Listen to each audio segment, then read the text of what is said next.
يتواجد جيرارد بيكي في الجزائر حالياً ضمن زيارة رياضية وترويجية تهدف أساساً إلى التعريف بمشروعه الجديد كينغ ليج، وهو دوري كروي حديث يعتمد على صيغة مبتكرة تمزج بين كرة القدم والترفيه وصناع المحتوى الرقمي. وتسعى هذه الزيارة إلى استكشاف فرص توسيع الدوري نحو الجزائر وشمال إفريقيا، وبحث إمكانية إطلاق نسخة محلية أو شراكات مع مؤسسات رياضية وإعلامية جزائرية.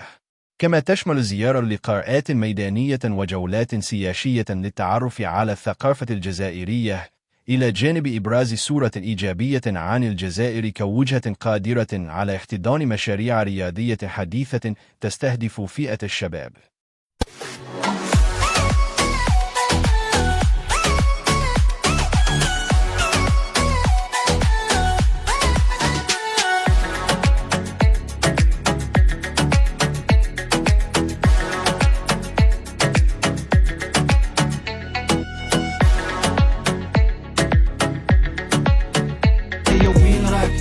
What do you think about Algeria? Algeria is amazing. It's an amazing country. I'm very happy to be here. I'm very proud of being